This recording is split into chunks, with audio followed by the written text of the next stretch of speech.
So guys welcome back my YouTube channel Anikesh Kumar Dubey -9.0। तो आज हम सभी का बायोलॉजी का दूसरा क्लास होने जा रहा है।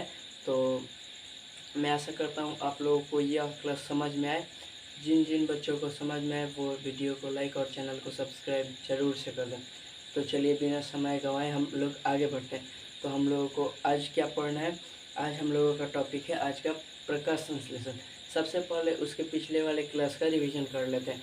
तो पिछले वाले क्लास में हम लोगों ने पढ़ा था कि जैव प्रक्रम क्या होता है। जैव प्रक्रम में पोषण भी पढ़ा था, ठीक है। उसके बारे में पोषण के प्रकार भी पढ़ा था। तो उन सब का एक बार रिवीजन कर लेते हैं, उसके बाद हम लोग आगे बढ़ते हैं। चलिए, तो हम लोगों ने पिछले क्लास में पढ़ा था कि जैव प्रक्रम क्या है। तो आइए जैव प्रक्रम का रिवीजन करते हैं। जैव प्रक्रम वे सारी क्रियाएं जो मानव जीवन के लिए आवश्यक है, जरूरी है, उन्हें जैव प्रक्रम कहते हैं। या दूसरी भाषा में कहें तो वे सारी क्रियाएं जिनके द्वारा जीवों का अनुरक्षण होता है उसे जैव प्रक्रम कहते हैं। जैव प्रक्रम जैसे जो क्रियाएं जरूरी हैं जैसे श्वसन, उत्सर्जन, परिवहन इत्यादि। उत्सर्जन, श्वसन, परिवहन इत्यादि ये सब जैव प्रक्रम के अंतर्गत आती हैं। और हमने दूसरा पढ़ा था पोषण। पोषण पोषण पोषक तत्वों को ग्रहण कर उनका उपयोग करना पोषण कहलाता है, ठीक है। ये भी हमने जाना था। और पोषक तत्व किसे कहते हैं? वह तत्व जिनको ग्रहण कर जीव उनका उपयोग करते हैं उसे पोषक तत्व कहते हैं। ये भी हमने जान लिया था। और पोषण के प्रकार, पोषण दो प्रकार का होता है, स्वपोषण, परपोषण। कौन कौन? स्वपोषण, परपोषण। स्वपोषण वैसा पोषण जिसमें जीव अपना भोजन स्वयं संश्लेषित करे। क्या? वैसा पोषण जिसमें जीव अपना भोजन स्वयं संश्लेषित करे, ठीक है। ये जान लिए थे हमने। और आगे परपोषण वैसा पोषण जिसमें जीव किसी न किसी रूप से अन्य जीवों पर भोजन के लिए निर्भर करे, उसे क्या कहते हैं? परपोषण कहते हैं, ठीक है। तो चलिए आगे बढ़ते हैं। तो हमने ये जान लिया था और ये भी जाना था कि जीव विज्ञान के जनक कौन है। हम लोग बायोलॉजी पढ़ रहे थे तो ये भी जाना था कि जीव विज्ञान के आखिर जनक कौन है। तो जीव विज्ञान के जनक है अरस्तु, ये भी हमने जान लिया। चलिए आगे बढ़ते हैं। तो आगे बढ़ने से पहले पोषण के प्रकार हमने जाने थे, जिसमें पोषण दो प्रकार के होते हैं, स्वपोषण, परपोषण। स्वपोषण के उदाहरण होते हैं हरे पेड़ पौधे और परपोषण के उदाहरण होते हैं कीड़े मकोड़े, मनुष्य इत्यादि। चलिए अब परपोषण भी दो प्रकार का होता है। परपोषण तीन प्रकार का होता है। परपोषण कितने प्रकार का होता है? तीन प्रकार का होता है। उसमें पहला है, परपोषण का पहला प्रकार है मृतजीवी पोषण। मृतजीवी पोषण, परजीवी पोषण और प्राणी संपोषण। मृतजीवी भले परजीवी, परजीवी कहने का अर्थ वैसे जीव जो अस्थायी या अस्थायी रूप से हमारे साथ रहकर हमारे शरीर से अपना भोजन प्राप्त करते हैं। अस्थायी या अस्थायी रूप से कहने का मतलब क्या? जैसे जोंक हो गया, जोंक तो अस्थायी रूप से रहता है, मतलब कभी कभी पकड़ लेता है और अपना भोजन प्राप्त करता है। उसके बाद से इसमें जो जू, ढील आप लोग समझते हैं, हाँ। तो वो हमारे सिर में अस्थायी रूप से रहकर अपना भोजन प्राप्त करता है। और उसके बाद से एक और उदाहरण ले लेते हैं मच्छर जो कि अस्थायी रूप से रहकर हमारे शरीर से भोजन अपना ग्रहण करता है, ठीक है। इतना समझ लिए। चलिए अब हम लोग समझते हैं परजीवी समझ लिए। अब मृतोपजीवी, ऐसे जीव जो मृत जंतुओं पर निर्भर करते हैं। किस पे निर्भर करते हैं? मृत जंतुओं पे। मार्कर कहाँ गया?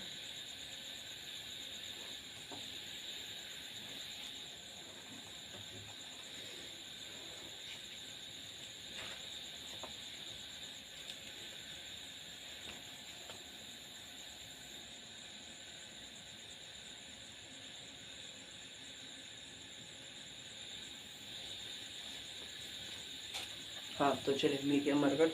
तो हम लोग इसके बाद क्या पढ़ेंगे? मृतोपजीवी कहने का अर्थ क्या हुआ? कि वैसे जीव जो अपना भोजन सड़े गले, कौन से?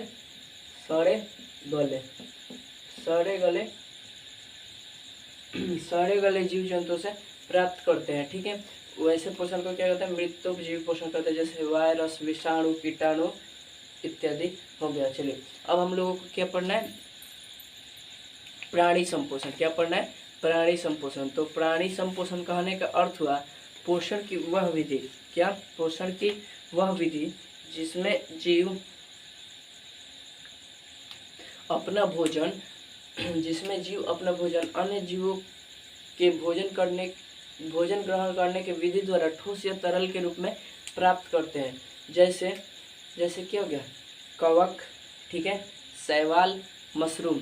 शैवाल कहने का क्या मतलब है? शैवाल आप लोग समझते हैं, जो जहाँ पर ज़्यादा पानी गिरता है वहाँ पे शैवाल उग जाते हैं। जैसे काई आप लोग समझते हैं, काई, चापाकल के पास काई लग जाता है, उसी को शैवाल शैवाल कहते हैं। उसी को विज्ञान की भाषा में शैवाल कहते हैं, शैवाल।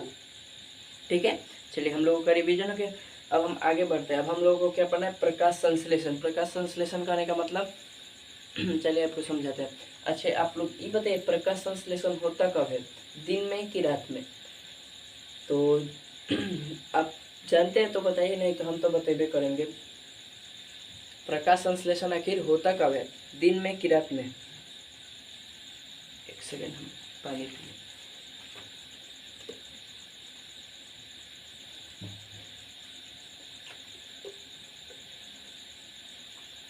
बताइए।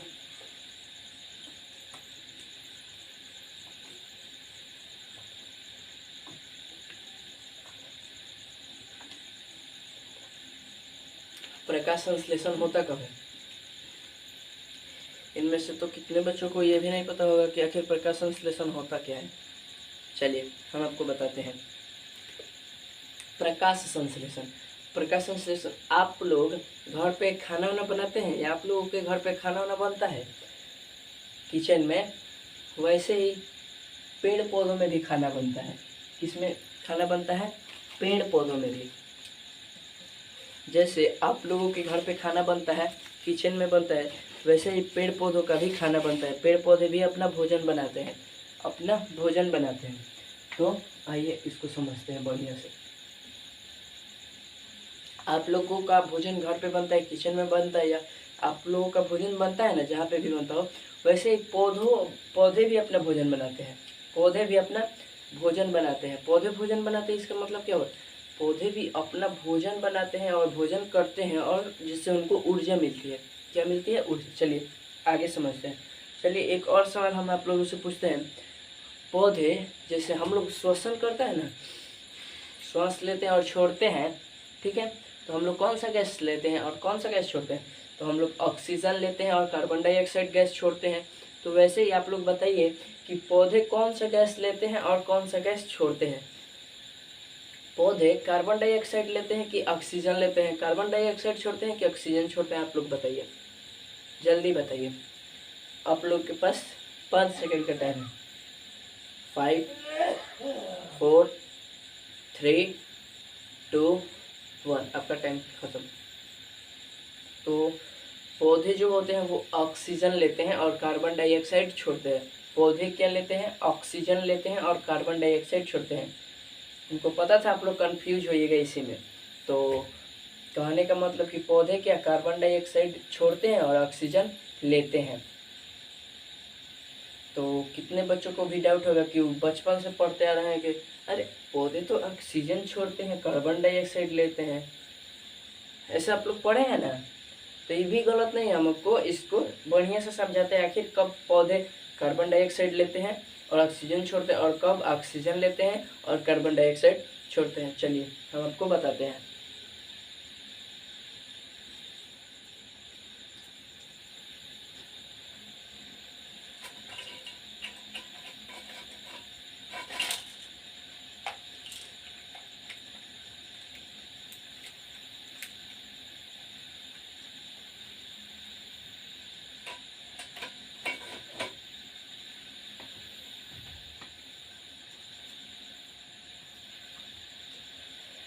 चलिए हम आप लोगों को बताते हैं कि आखिर पेड़ पौधे ऑक्सीजन लेते कब है और छोड़ते कब है, और कार्बन डाइऑक्साइड लेते कब है और छोड़ते कब है। तो ध्यान से सुनिएगा। जब अगर बात की जाए कि पौधे सांस लेते और सांस छोड़ते वक्त किन किन गैसों का उपयोग करते हैं, तो ये अपने दिमाग में फिट बैठा लीजिएगा। जो पौधे होते हैं, क्या पौधे होते हैं, वो श्वसन की क्रिया के समय, किसकी क्रिया के समय? श्वसन के समय, श्वसन के समय। पौधे जो होते हैं वो श्वसन के समय कौन सा गैस लेते हैं और कौन सा गैस छोड़ते हैं? तो श्वसन के समय ऑक्सीजन,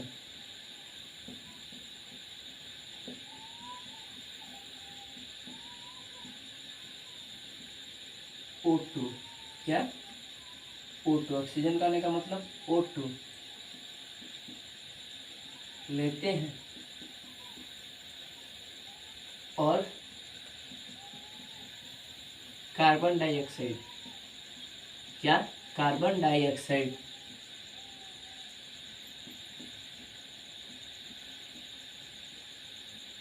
कार्बन डाइऑक्साइड छोड़ते हैं।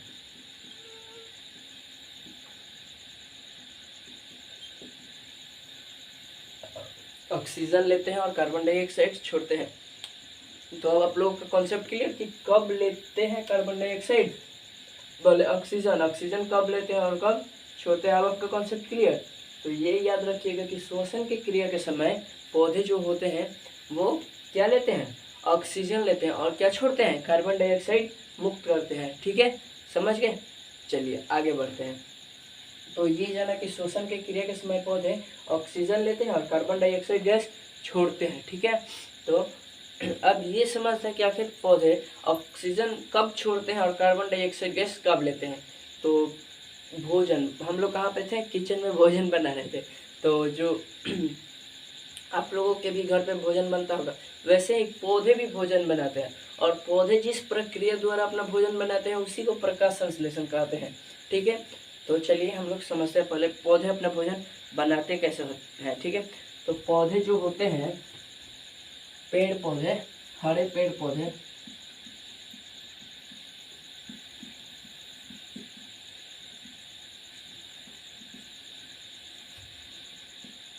प्रकाश संश्लेषण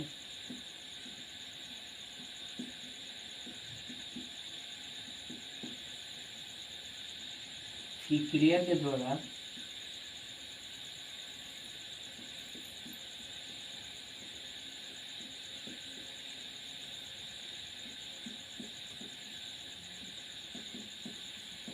अपना भोजन तैयार करते हैं, भोजन तैयार करते हैं।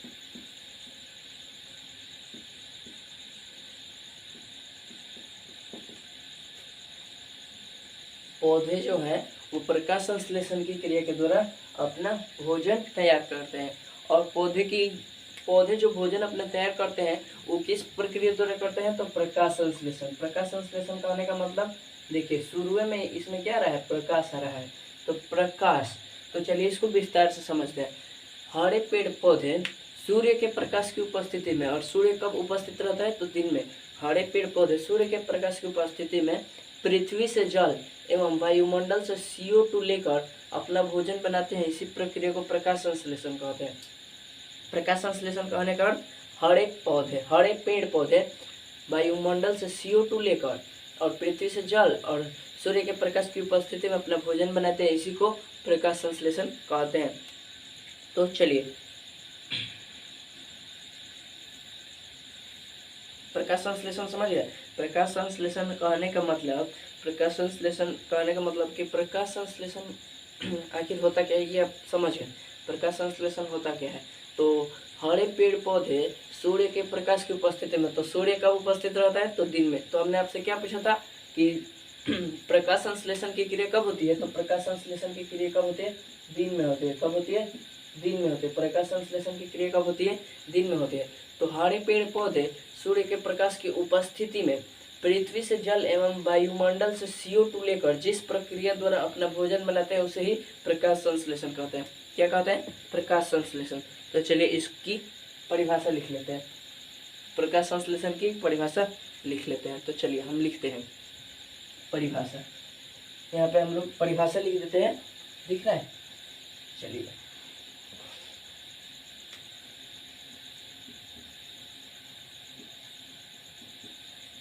परिभाषा, चलिए किसकी परिभाषा, प्रकाश संश्लेषण की। तो चलिए लिखते हैं, हरे पेड़ पौधे, क्या हरे हरे पेड़ पौधे, हरे पेड़ पौधे सूर्य के प्रकाश की उपस्थिति में, हरे पेड़ पौधे सूर्य के प्रकाश की उपस्थिति में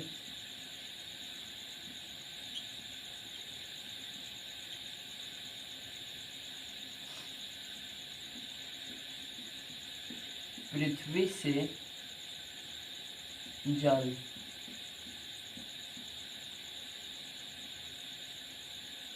एवं वायुमंडल से CO2 लेकर जिस प्रक्रिया द्वारा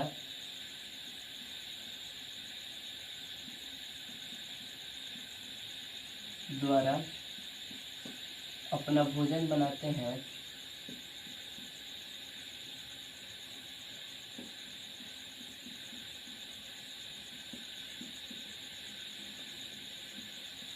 जिस प्रक्रिया द्वारा अपना भोजन बनाते हैं उसे ही पढ़ लिखते हैं,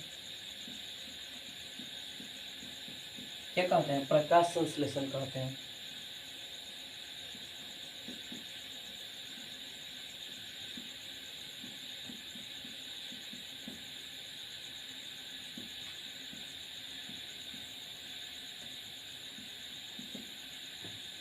उसे क्या कहता है, प्रकाश संश्लेषण कहते हैं। ठीक है, चलिए एक और बात आपको बताते हैं।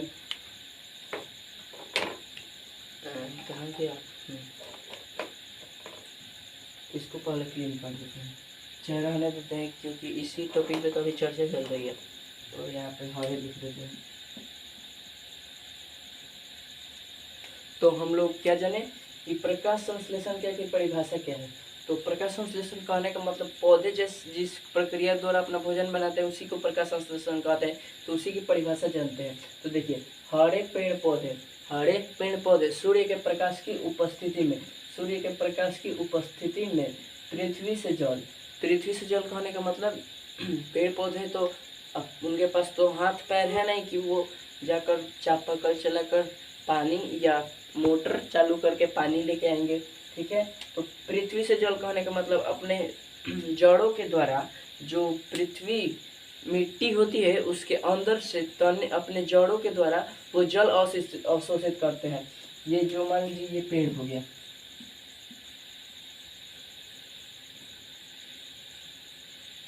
और ये जमीन हो गया, ये क्या हो गया, जमीन हो गया, ये जो लेयर बन गया ये जमीन हो गया, और ये पेड़ हो गया। तो इसकी जो पतली पतली पतली पतली पतली पतली जमीन के भीतर तक ये जो जड़ें फैली होती हैं वही यहाँ से जल अवशोषित करती हैं। क्या अवशोषित करती हैं? जल। और जल को जड़ के माध्यम से अवशोषित कर कर कहाँ तक पहुँचाती है? पेड़ के पत्तियों तक पहुँचाती है। कहाँ तक पहुँचाती है? पेड़ के पत्तियों तक। तो चलिए और एक आपको बात बताते हैं कि पौधों का किचन, मतलब जैसे हम लोगों का खाना कहाँ बनता है? किचन में। अगर ज़्यादा जगह की कमी तो होती है तभी ना घर में बनता है। तो हम लोगों का अधिकांश भोजन कहाँ बनता है? अधिकांश लोगों का भोजन कहाँ बनता है? किचन में। तो जैसे हम लोगों का भोजन किचन में बनता है वैसे ही पेड़ पौधों का भी किचन होता है। तो पेड़ पौधों का किचन होता है तो एक और बात जान लेते हैं, आखिर पेड़ पौधों का किचन होता कहाँ है? तो पौधों का रसोई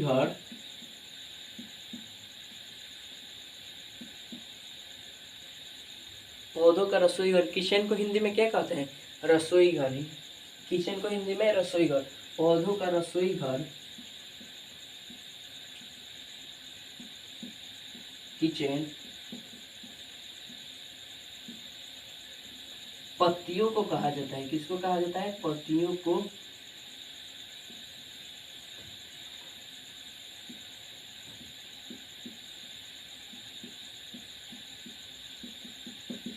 चलिए हम आपको एक और चित्र के माध्यम से बताते हैं। जैसे मान लीजिए आपको बताते हैं,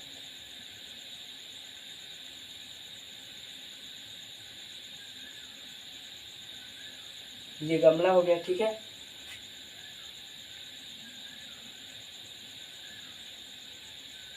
और इसमें एक पेड़ का तना है। तो एक पेड़ का तना है तो पहले इसमें पत्ती बनाते हैं।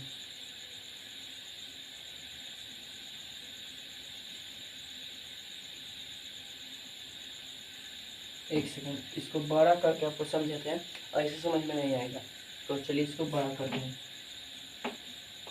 तो पौधों का रसोई घर किसे कहते हैं? पत्तियों को कहते हैं। इतना समझ में आ गया?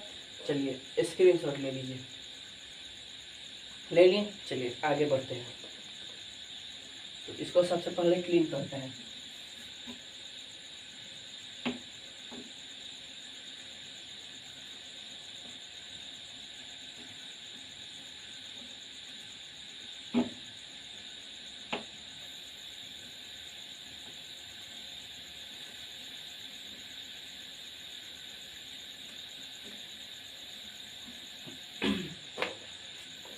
तो चलिए आखिर समझते हैं, पौधे जल कहाँ से लाते हैं। ये तो समझ लिए कि अपने जड़ों के माध्यम से जल को लाते हैं और पत्तियों तक भेजते हैं। तो पत्तियों को उनका रसोई घर कहा जाता है, किचन कहा जाता है, ठीक है। तो पत्तियों को क्या कहा जाता है? रसोई घर। क्या कहा जाता है? रसोई घर या किचन। तो अब ये समझ लिए, अब ये समझते हैं कि आखिर पौधे अपने पास CO2 लाते कैसे हैं। ये तो जान लिए कि पौधों का रसोई घर किचन को कहते हैं, और ये भी जान लिए कि पौधों पौधों अपना भोजन CO2 लेकर बनाते हैं। CO2 की आवश्यकता होती है उनके भोजन बनाने के लिए। तो यहाँ पे CO2 आखिर पौधे लाते कहाँ से, तो उसको पहले समझते हैं। तो चलिए, फिर इसके छोटा पड़ जाएगा, पहले इसको मिटा दीजिए। चलिए समझते हैं पहले। ये क्या हो गया? गमला। मान लीजिए ये गमला है।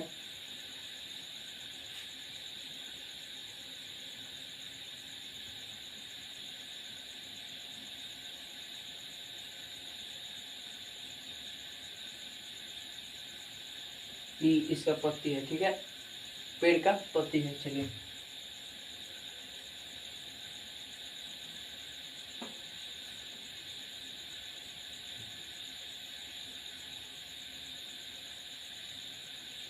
ये भी पेड़ का पत्ती है। क्या है? पेड़ का पत्ती।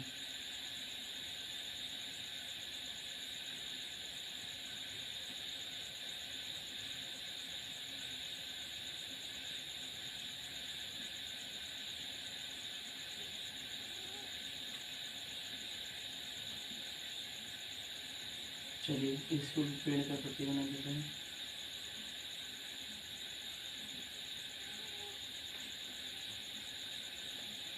एक सेकंड,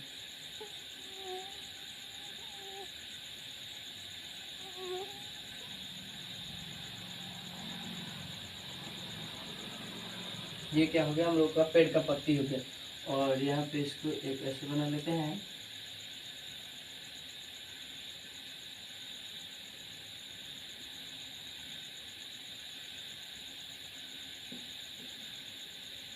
ये हम लोगों का पेड़ हो गया, और ये इसका पत्ती हो गया।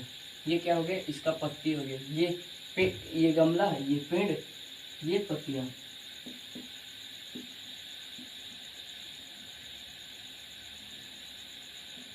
ये क्या हो गया? इसकी पत्तियां हो गई। तो जैसे कि हम लोग जानते हैं कि आखिर पत्तियां CO2 कैसे प्राप्त करती हैं। तो ये जो इनकी पत्तियां हैं, यहाँ पे एक और चित्र बनाते हैं, तब आपको समझ में आएगा। मान लीजिए इस पत्ती को यहाँ पे तोड़ कर लें, इस पत्ती को। चलिए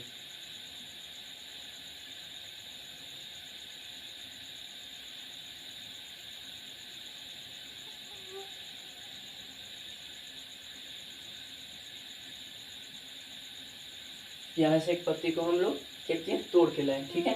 चलिए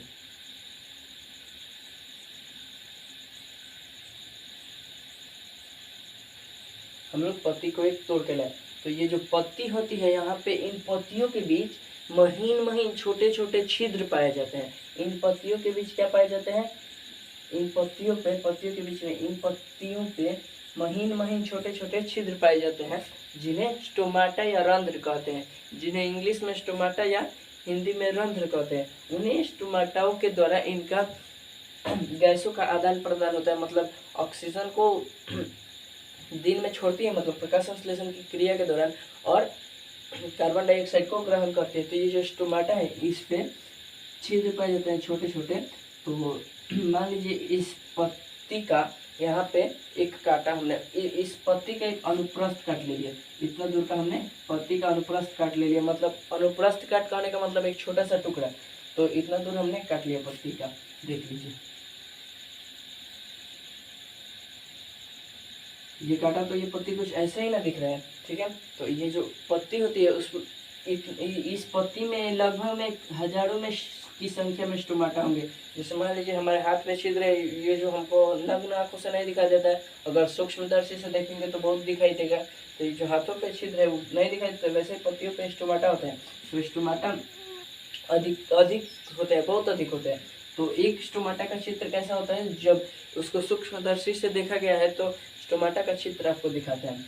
तो स्टोमाटा को आपको चित्र दिखाते हैं। तो स्टोमाटा खुलता भी और बंद भी होता है। क्या होता है, खुलता भी और बंद भी होता है। तो इसका नियंत्रण कौन करता है, इसका नियंत्रण करता है गार्ड कोशिका। क्या क्या कौन करता है, गार्ड कोशिका। तो चलिए पहले स्टोमाटा और पहले स्टोमाटा का चित्र देखते हैं। क्या देखते हैं, स्टोमाटा का चित्र। ये हमने समझ लिया कि आखिर कार्बन डाइऑक्साइड आता कैसे है, तो स्टोमाटा के माध्यम से आता है। तो चलिए पहले स्टोमाटा को अब देख लेते हैं। इसको देख लेते हैं स्टोमाटा, जिसको हिंदी में क्या कहते हैं, रंध्र कहते हैं। क्या कहते हैं, रंध्र। चलिए पहले स्टोमाटा का चित्र बनाते हैं।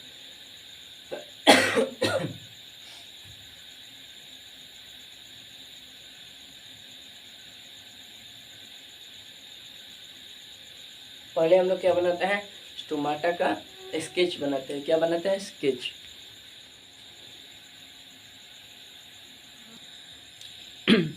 तो चलिए हम लोग ये जानते हैं आखिर ये होता क्या। तो हम लोगों ने ये, हाँ, तो क्लोरोप्लास्ट यानी रंध्र।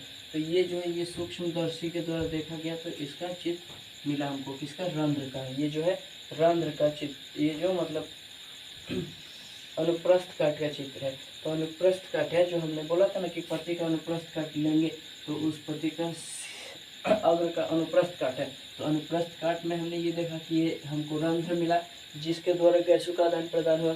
और ये क्लोरोप्लास्ट मिला, जिसमें क्लोरोफिल वर्णक पाया जाता है, जिसके द्वारा प्रकाश संश्लेषण की क्रिया होती है। तो क्लोरोफिल वर्णक और ये द्वारक कोशिका यानी गार्ड सेल, इन्हीं के नियंत्रण में होता है क्लोरोप्लास्ट का खुलना और बंद होना। रंध्र का मतलब खुलना और बंद होना, ठीक है। और ये जो चित्र है ये खुला हुआ स्टोमाटा का चित्र है। किसका चित्र है, खुला हुआ स्टोमाटा का चित्र है। और इसी को अगर बंद स्टोमाटा बनाना है तो इसको थोड़ा सा कलर कर देंगे।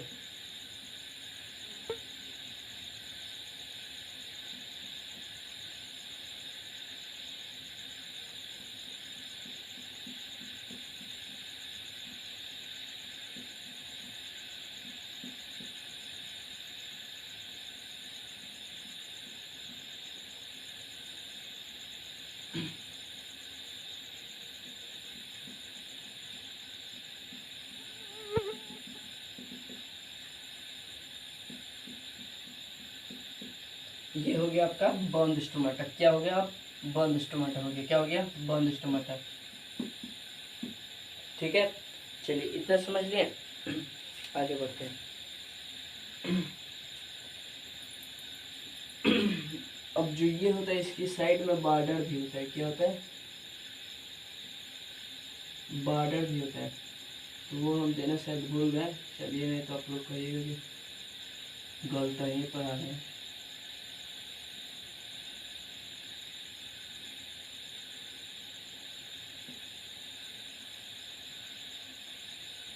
बॉर्डर वाली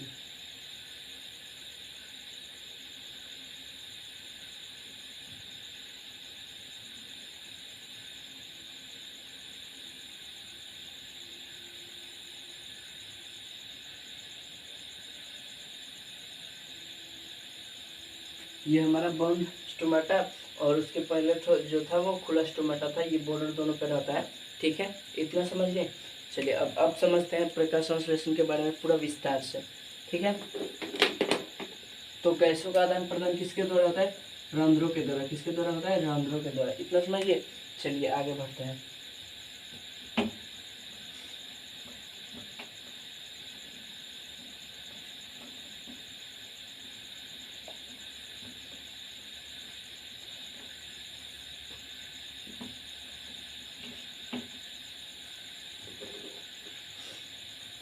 आगे बढ़ते हैं, प्रकाश संश्लेषण के बारे में विस्तार से समझते हैं। आखिर प्रकाश संश्लेषण होता क्या है। तो हरे पौधे सूर्य के प्रकाश की उपस्थिति में पृथ्वी से जल और वायुमंडल से CO2 लेकर जिस प्रक्रिया द्वारा अपना भोजन बनाते हैं उसे प्रकाश संश्लेषण कहते हैं। इतना समझ लिए। चलिए अब समझते हैं प्रकाश संश्लेषण की क्रिया में आवश्यक वस्तु, आवश्यक चीज है। चलिए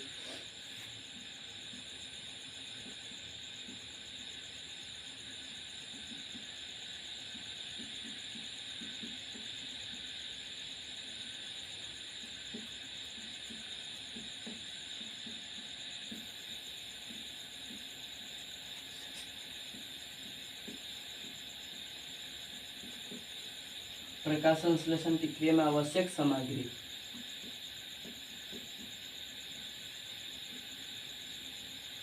अब हम लोगों को क्या समझना है, प्रकाश संश्लेषण की क्रिया में आवश्यक सामग्री। आवश्यक सामग्री कहने का मतलब जो जो जरूरी सामग्री है। तो चलिए अब समझते हैं आवश्यक सामग्री। तो हमने क्या क्या जाना, हरे पेड़ पौधे सूर्य के प्रकाश की उपस्थिति में, या तो सूर्य के प्रकाश की उपस्थिति में हो रहा है, तो ये जो प्रकाश संश्लेषण की क्रिया होगा ये सूर्य के प्रकाश की उपस्थिति में होगा। तो यहाँ पे एक सामग्री हो जाएगा सूर्य का प्रकाश,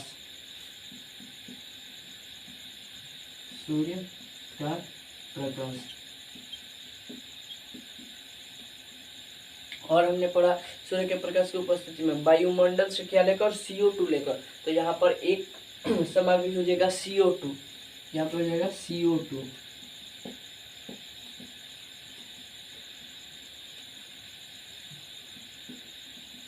कार्बन डाइऑक्साइड।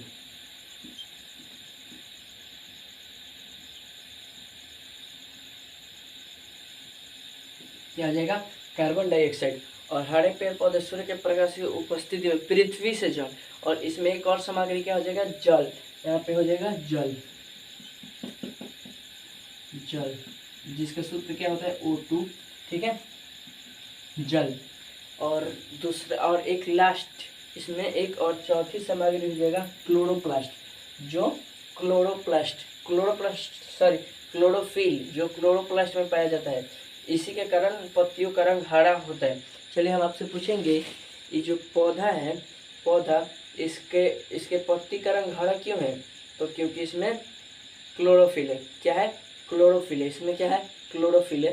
तो यहाँ पे लिखेंगे एक हो जाएगा आपका क्लोरोफिल।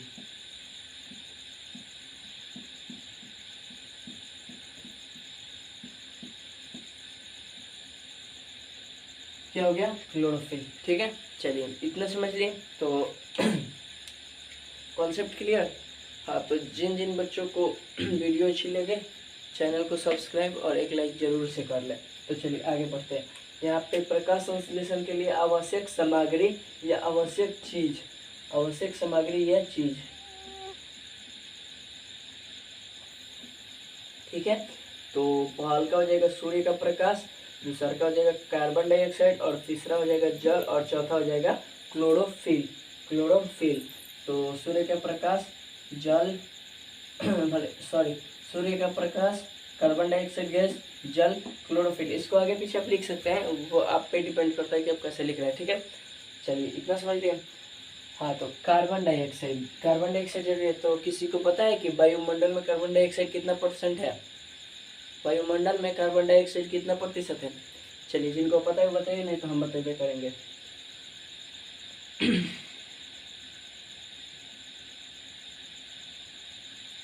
वायुमंडल में कार्बन डाइऑक्साइड 0.03% है।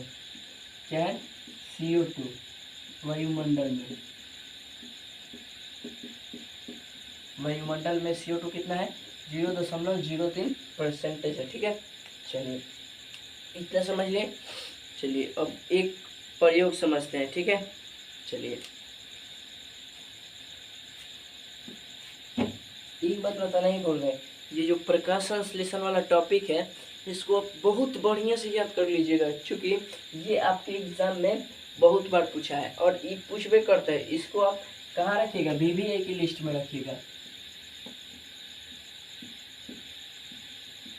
VVA कहने का मतलब वेरी वेरी इंपॉर्टेंट है। ये इस वर्ष जरूर पूछेगा। ये क्या पूछेगा, इस वर्ष जरूर पूछेगा। चलिए इसको वीवीआई के लिस्ट में रखिए, किसमें, वीवीआई के लिस्ट में, तो ये इस बार जरूर पूछेगा। अब चलिए आगे बढ़ते हैं। ये लगभग में हम बताते हैं कब कब पूछा है, 2018 में, 2021 में, 2023 में, 2025 में, और यहाँ पर लिखा है 2013 में, 2014 में। इतना बार ये जो है क्वेश्चन पूछा है, तो ये मोस्ट इम्पोर्टेंट है। ये कैसा क्वेश्चन है, मोस्ट इम्पोर्टेंट है, वीवीआई है, तो इसको आप लोग याद रखिएगा। तो चलिए आगे बढ़ते हैं।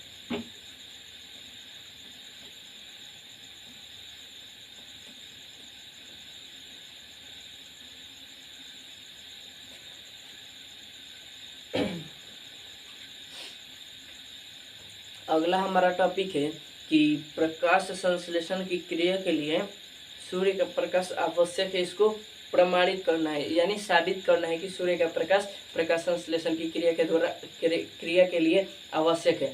चलिए इसको साबित करने के लिए सबसे पहले इसको लिखना पड़ेगा, तो हम लिख देते हैं, उसके बाद आपको बढ़िया से समझा देते हैं, और ऐसे समझेंगे कि सीधे आपके दिमाग में बैठ जाएगा। चलिए हम आपको समझाते हैं बिना समय गंवाए। तो चलिए ये समझते हैं कि प्रकाश संश्लेषण की क्रिया के लिए सूर्य का प्रकाश आवश्यक है या नहीं। ये कब पूछा है, ये 2011 में पूछा है। ये कब पूछा है, 2011 में पूछा है। तो चलिए इसको समझते हैं।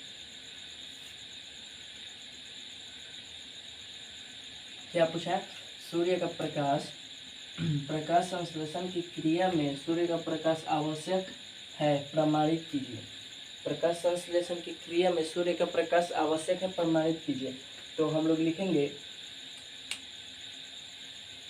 ये आपसे पूछ रहा है, कि सूर्य का प्रकाश प्रकाश संश्लेषण के क्रिया के लिए आवश्यक है, इसको साबित कीजिए। तो साबित करने के लिए लिख देंगे साबित करना है, प्रूफ करना है कि ये आवश्यक है कि नहीं। तो लिखेंगे प्रकाश संश्लेषण की क्रिया के लिए सूर्य का प्रकाश अति आवश्यक है। प्रकाश संश्लेषण की क्रिया के लिए सूर्य का प्रकाश अति आवश्यक है। क्या है, अति आवश्यक है। इसे प्रमाणित करने के लिए प्रमुख सामग्री, इसे साबित करने के लिए प्रमुख सामग्री। तो इसमें इसको मतलब प्रूफ करने के लिए सामग्री जो होगी, उसमें एक होगा गमला में लगा पौधा, दूसरा होगा अल्कोहल, और तीसरा होगा आयोडीन, और चौथा होगा काला कागज और क्लिप। कहने का मतलब गमला में लगा हुआ एगो पौधा होना चाहिए, ठीक है, एगो काला कागज होना चाहिए, ठीक है, क्लिप होना चाहिए, और क्या होना चाहिए, बस इतना ही होना चाहिए, अल्कोहल होना चाहिए। क्या होना चाहिए, अल्कोहल। अल्कोहल यानी शराब। चलिए आगे बढ़ते हैं। तो इसके लिए आवश्यक जो जो सामग्री है वो हमारे पास है, तो हम आप लोगों को प्रैक्टिकली बताएंगे। तो ये जो है हमारे पास गमले में लगा हुआ एक अमरूद का पौधा है, जैसा कि आप देख पा रहे होंगे, ये अमरूद का पौधा है, ठीक है। और हमारे पास अल्कोहल तो नहीं है, लेकिन ये काला पेपर है, और हमारे पास ये क्लिप है, स्टेपलर। चलिए हम आप लोगों को इसे प्रैक्टिकली समझाएंगे। कैसे समझाएंगे, प्रैक्टिकली समझाएंगे कि ये आवश्यक है कि नहीं। तो चलिए इतना समझ गए। तो प्रकाश संश्लेषण की क्रिया में आवश्यक सामग्री क्या है ना, प्रकाश संश्लेषण की क्रिया में सूर्य का प्रकाश आवश्यक है या नहीं, इसे प्रमाणित करने के लिए आवश्यक सामग्री क्या है, गमला में लगा पौधा, अल्कोहल, आयोडीन, काला कागज और क्लिप। क्या है, काला कागज और क्लिप। चलिए इसे क्लीन करते हैं और इसे समझते हैं, ठीक है। चलिए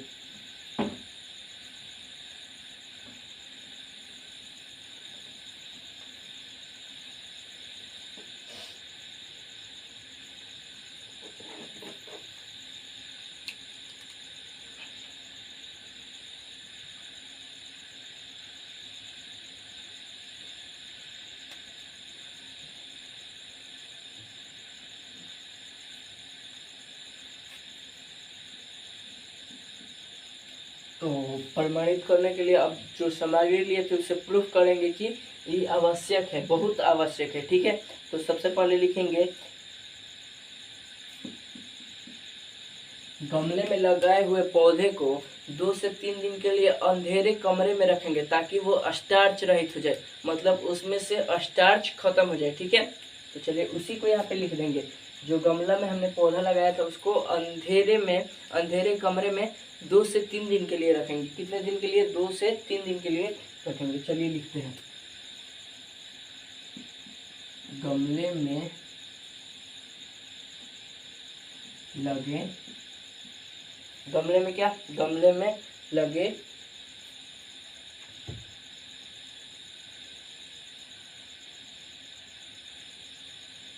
पौधे को 2 से 3 दिन के लिए 2 से 3 दिन के लिए गमले में लगे पौधे को 2 से 3 दिन के लिए अंधेरे कमरे में रखेंगे। कहाँ रखेंगे? अंधेरे कमरे में रखेंगे। अंधेरे कमरे में रखेंगे ताकि स्टार्च खत्म हो जाए।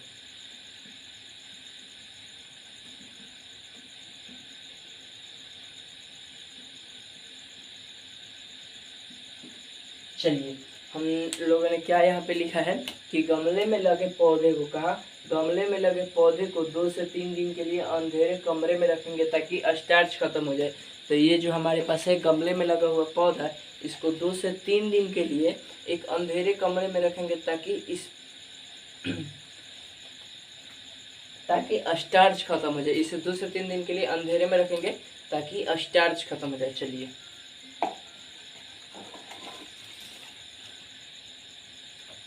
आगे बढ़ते हैं।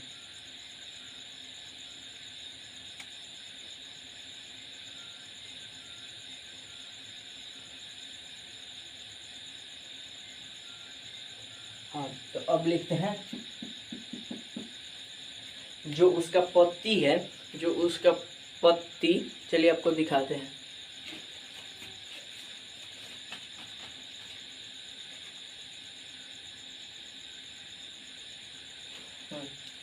चलिए एक ये उसका टुकड़ा है, तो ये जो उसका पत्ती है उसको पत्ती है उसको आधा, जिसमें से ये एक पतई हो गया, तो इसमें आधे भाग को कागज एवं काले कागज एवं क्लिप की सहायता से ढक देंगे ताकि सूर्य का प्रकाश या सूर्य की रोशनी इस पर ना पड़ सके। तो चलिए हम ढकते हैं। जैसे मान लीजिए ये हमारे पास क्या है? काला पेपर। देखिए ये हमारे पास क्या है? काला कागज है।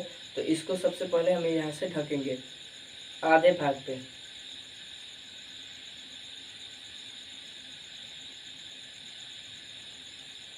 ये देखिए हमने क्लिप की सहायता से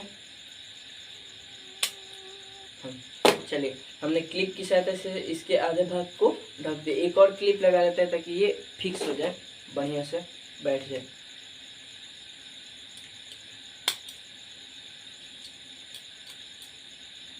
तेरी क्लिप खत्म हो गई। चलिए एक सेकंड हम लगाकर बताते हैं।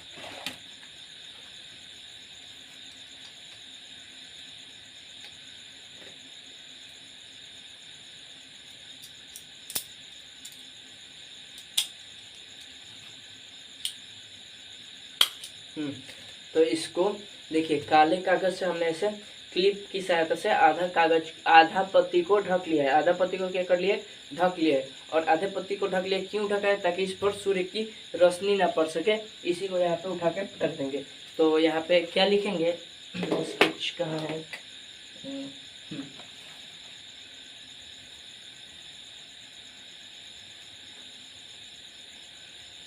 तो यहाँ पे लिखेंगे कागज एवं क्लिप की सहायता से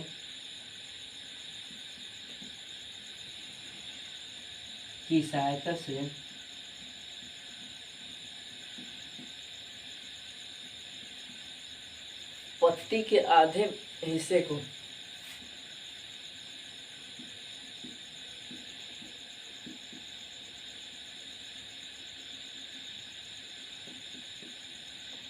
आधे भाग को ढक देंगे।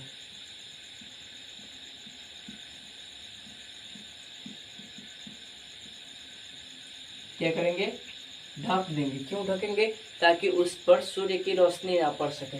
क्यों ढकेंगे, ताकि सूर्य की रोशनी ना पड़ सके।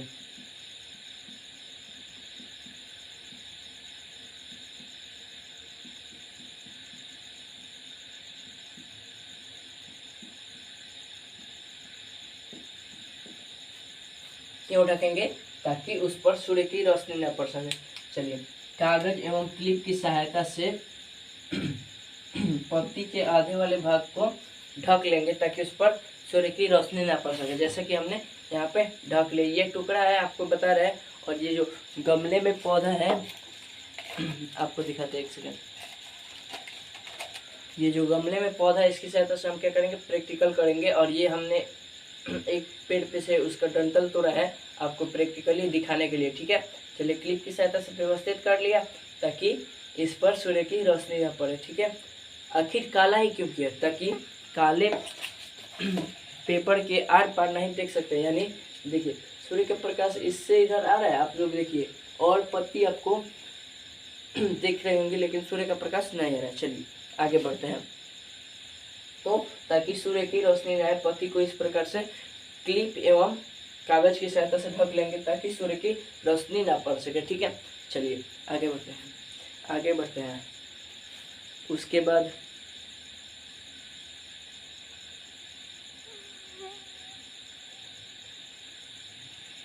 इसके बाद क्या करेंगे, जो गमले में पौधा लगा है जिसके पत्ती पे क्लिप मारे हैं, और पहले देखिए, पहले क्या किए हैं, 2 से 3 दिन के लिए अंधेरे कमरे में रख दिए हैं ताकि इस पे का स्टार्च खत्म हो जाए। देखिए, स्टार्च खत्म हो गया है, हम रख कर लाए हैं। देखिए, स्टार्च खत्म हो गया है। और उसके बाद कागज एवं क्लिप की सहायता से आधे भाग को ढक देंगे ताकि सूर्य की रोशनी ना पड़ सके। इसके एक अलग से डायरी पे हमने ढक दिया है, अलग पे नहीं करना है, इसी पे करना है, लेकिन हम प्रैक्टिकली करेंगे तो आपको दिखाने के लिए हमने इस पे किया है, ढक देंगे, ठीक है। और ये जो गमले में लगा पौधा है, इसे 3 से 4 घंटे के लिए धूप में छोड़ देंगे। कहाँ छोड़ देंगे, धूप में। कितने देर के लिए, 3 से 4 घंटे के लिए। और गमले में लगे पौधे को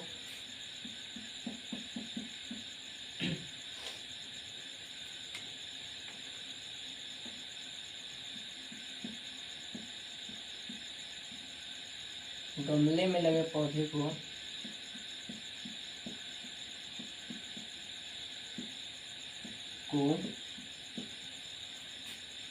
3 से 4 घंटे के लिए 3 से 4 घंटे के लिए धूप में छोड़ देंगे। कहाँ छोड़ देंगे, धूप में।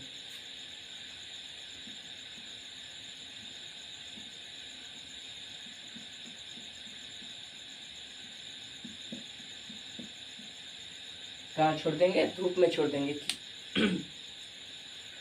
पहले क्या किए, गमले में लगे पौधे को 2 से 3 दिन के लिए कहाँ छोड़े, अंधेरे कमरे में छोड़े। उसके बाद कागज एवं क्लिप की सहायता से इसके आधे भाग को ढक देंगे ताकि सूर्य की रोशनी न पड़ सके, वो भी ढक दिया। और अब गमले को 2 से 3 दिन के लिए धूप में छोड़ देंगे। 2 से 3 घंटे के लिए, 2 से 3 घंटे के लिए क्या कर देंगे, धूप में छोड़ देंगे, ठीक है। चलिए अब आगे बढ़ते हैं।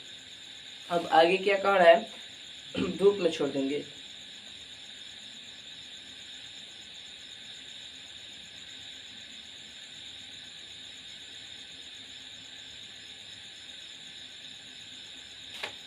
अब क्या कर रहा है, चलिए यहाँ तक समझ लिए। अब आगे बढ़ते हैं। अब क्या कह रहा है, अब ये कह रहा है कि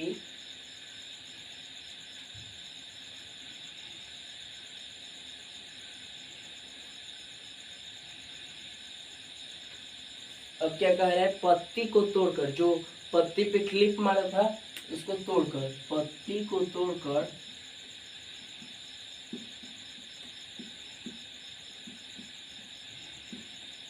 पत्ती को क्या करके, तोड़कर, पत्ती को तोड़कर पत्ती को तोड़कर जल से भरे बीकर में डाल देंगे। पत्ती को तोड़कर जल से भरे बीकर में डाल देंगे, जल से भरे बीकर में डाल देंगे, जल से भरे बीकर में डाल देंगे, बीकर में डाल देंगे। जल से भरे बीकर में डाल देंगे। क्या करेंगे? जल से भरे बीकर में डाल देंगे और एल्कोहल मिला देंगे। एवं जो हमने सामग्री में लिखा था अल्कोहल मिला देंगे, अल्कोहल भी सामग्री में था ना, तो उसी एवं अल्कोहल मिला देंगे।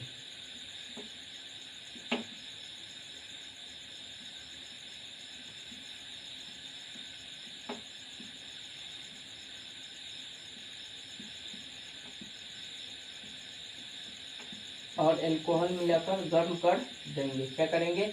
एल्कोहल मिलाकर गर्म कर देंगे। क्या करेंगे? अल्कोहल मिलाकर गर्म कर देंगे। अल्कोहल मिलाकर गर्म कर देंगे। तो हमने क्या लिखा?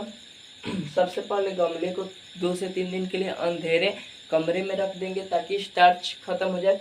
उसके बाद कागज एवं क्लिप की सहायता से पत्ती को या पत्ती के आधे भाग को ढक देंगे ताकि सूर्य की रोशनी न पड़े। और गमले में लगे पौधे को 3 से 4 घंटे के लिए धूप में छोड़ देंगे। कहाँ छोड़ देंगे? धूप में। उसके बाद पत्ती को तोड़कर, धूप में छोड़ने के बाद पत्ती को तोड़कर जल से भरे बीकर में डाल देंगे एवं एल्कोहल मिलाकर गर्म कर देंगे। एवं एल्कोहल मिलाकर गर्म कर देंगे। अब आगे बढ़ते हैं। और गर्म करने के बाद क्या करेंगे? चलिए आगे बढ़ते हैं।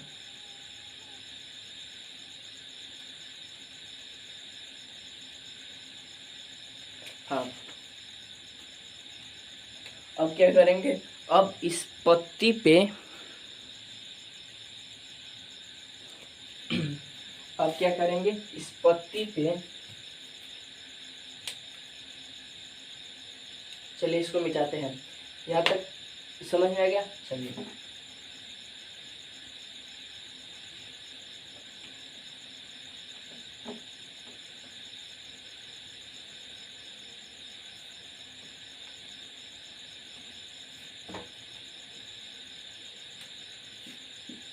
अब क्या करेंगे? इस पत्ती पे आयोडीन का घोल डालेंगे। अब इस पत्ती पे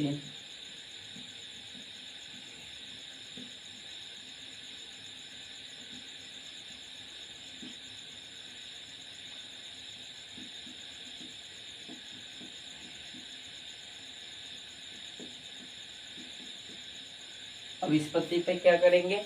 आयोडीन का घोल डालेंगे। ठीक है, आयोडीन का क्या डालेंगे?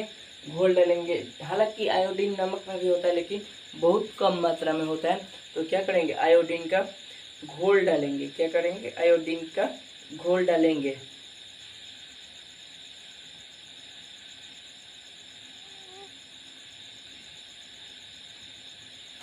हाँ, तो आयोडीन का घोल डालेंगे। तो आयोडीन का घोल डालने पर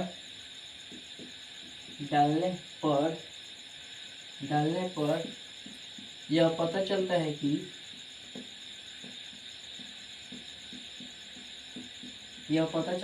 कि ढका हुआ भाग जो काले कपड़े से ढका हुआ था, काले पेपर से ढका हुआ था, ढका हुआ भाग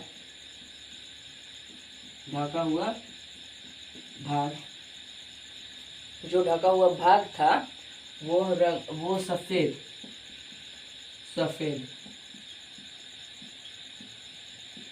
रंगहीन हो गया। वो क्या हो गया? सफेद यानी रंगहीन हो गया।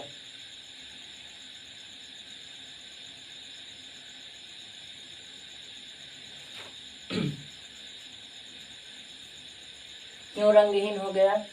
क्योंकि वहाँ प्रकाश संश्लेषण नहीं हुआ था।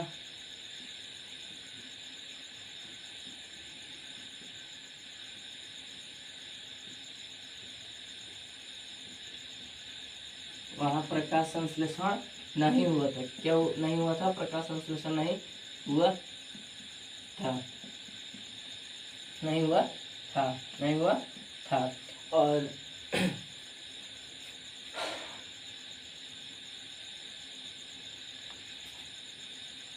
जबकि शेष भाग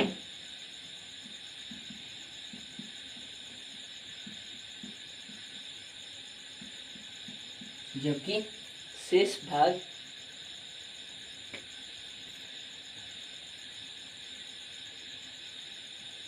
नीला काला हो गया। क्या हो गया?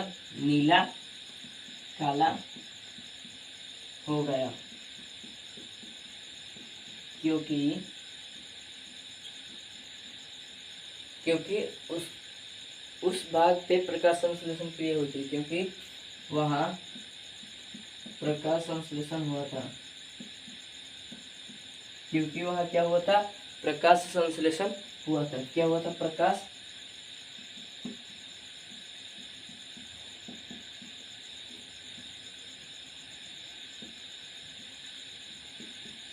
क्या हुआ था?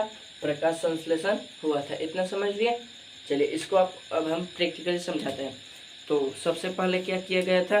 ये मान लीजिए गमला हो गया, गमले में इस पौधे को 2 से 3 दिन के लिए किसी अंधेरे कमरे में रख दिया गया था, ताकि इस पे का स्टार्च खत्म हो जाए। ठीक है, तो 2 से 3 दिन के लिए ये मान लीजिए अंधेरे कमरे में रख दिया गया है। अब फिर उसके बाद क्या लिखवाए थे? उसके बाद लिखवाए थे कि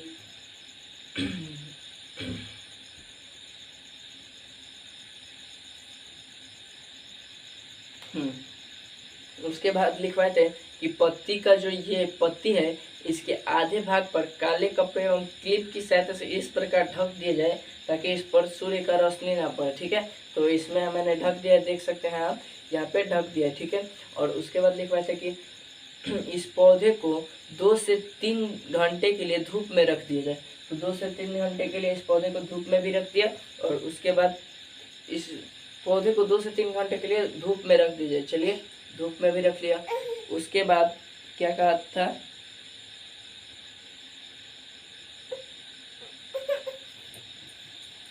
ये जो पत्ती है इसको क्या करके तोड़ के, इस पत्ती को तोड़ के जल से भरे बीकर में, जल से भरे बीकर में, मान लीजिए ये बीकर है जल से भरा हुआ है, इसमें डाल देंगे, जल से भरे बीकर में डाल देंगे। और ऊपर से क्या बोल रहे हैं मिलाने के लिए? अल्कोहल। क्या बोल रहे हैं? अल्कोहल मिला देंगे। क्या मिला देंगे? अल्कोहल मिला देंगे। क्या मिला देंगे? अल्कोहल।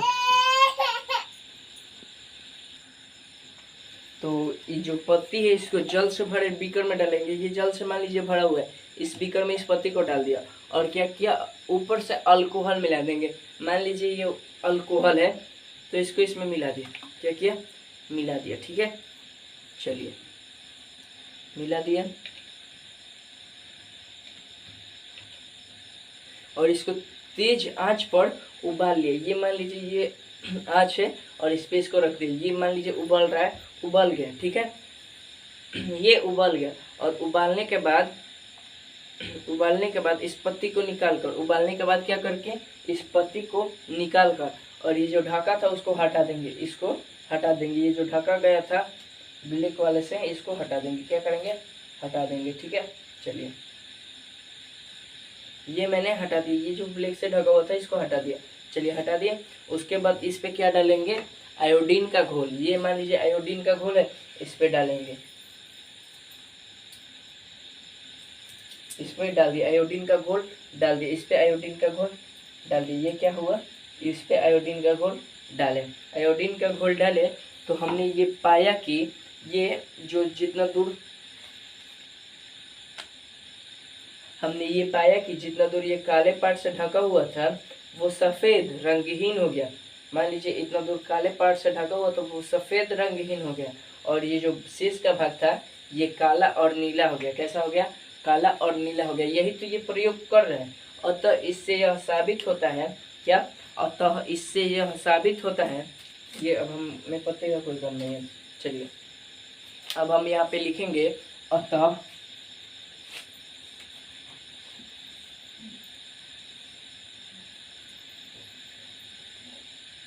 मार्कर है नहीं, दूसरे मार्कर से लिखते हैं। 1 सेकंड रुकिए।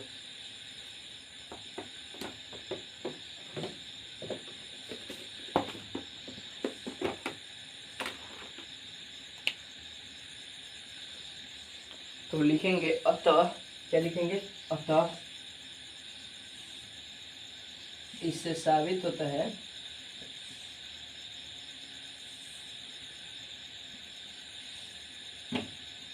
होता है, साबित होता है कि प्रकाश संश्लेषण की क्रिया में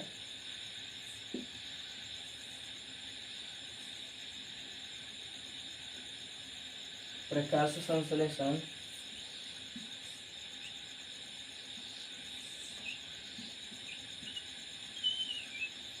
की क्रिया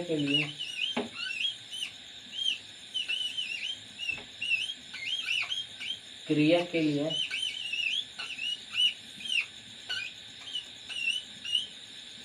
सूर्य का प्रकाश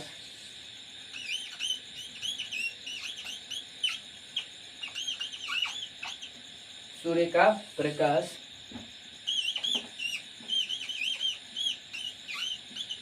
सूर्य का प्रकाश अति आवश्यक है।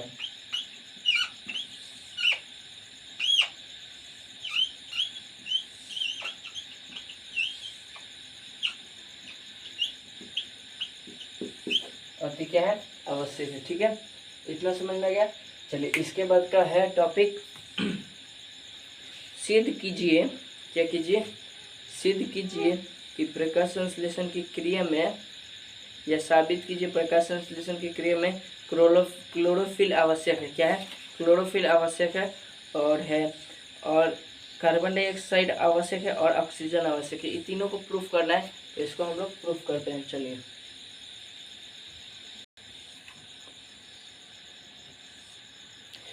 तो ये वीडियो थोड़ा लॉन्ग हो रहा है, इसी के कारण हम ये जो 3 ठो आपका टॉपिक बचा है, कौन कौन, चलिए आपको बताते हैं। 3 ठो टॉपिक बचा है, कौन कौन, कि साबित कीजिए कि ऑक्सीजन आवश्यक है, क्लोरोफिल आवश्यक है, ऑक्सीजन आवश्यक है, क्लोरोफिल आवश्यक है, और क्या, ऑक्सीजन ना, ये ऑक्सीजन आवश्यक नहीं, क्लोरोफिल आवश्यक है। क्या है, क्लोरोफिल आवश्यक है। चलिए इसको लिख देते हैं, नेक्स्ट पार्ट में, एक सेकंड, स्केच हुआ वहाँ पर है, नेक्स्ट पार्ट में हम लोग समझेंगे आगे का। तो क्या, कि साबित कीजिए कि क्लोरोफिल आवश्यक है,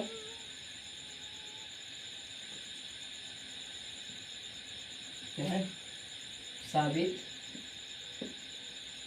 कीजिए कि प्रकाश संश्लेषण की क्रिया में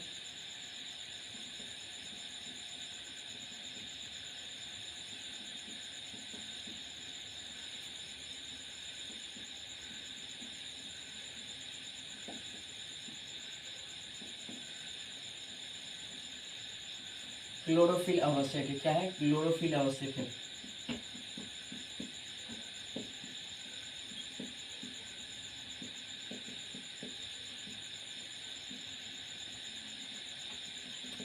क्लोरोफिल क्या है, आवश्यक है। ठीक है, ये, और हम लोग का रहेगा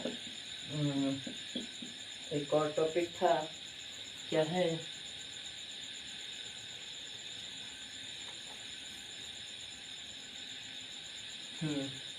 साबित करें कि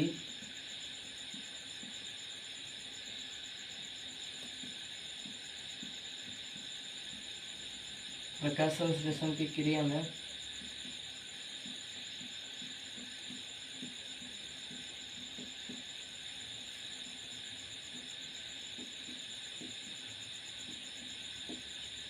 प्रकाश संश्लेषण की क्रिया में CO2 आवश्यक है।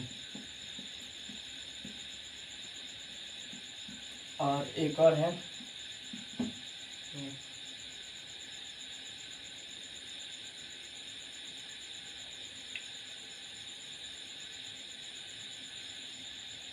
हाँ, एक प्रयोग से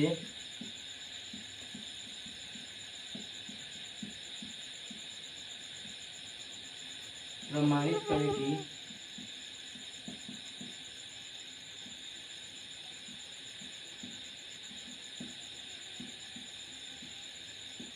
प्रकाश संश्लेषण की क्रिया में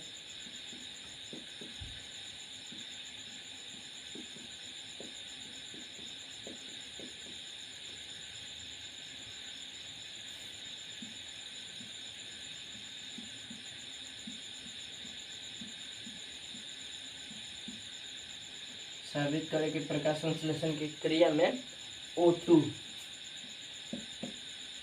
गैस मुक्त होती है।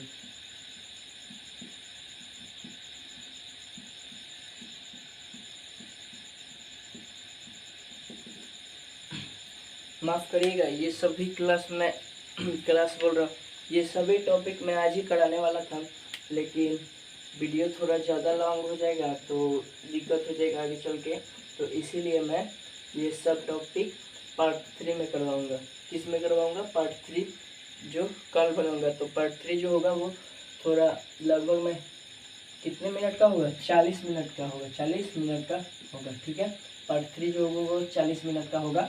और उसके बाद लगभग आपका बायोलॉजी का फर्स्ट चैप्टर समाप्त ही हो गया है।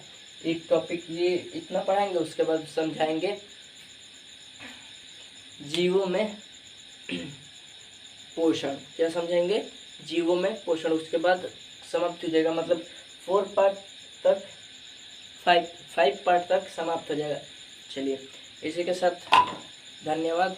आप सभी को वीडियो अच्छी लगे, अगर आपको समझ में आए तो चैनल को सब्सक्राइब और वीडियो को लाइक ज़रूर कर लीजिएगा, ठीक है, ताकि आगे आने वाले हर एक वीडियो का नोटिफिकेशन सबसे पहले आप तक पहुंचे। तो चलिए, जय हिंद, जय भारत। स्वतंत्रता दिवस की आप सभी को हार्दिक शुभकामनाएं। जय हिंद, जय भारत।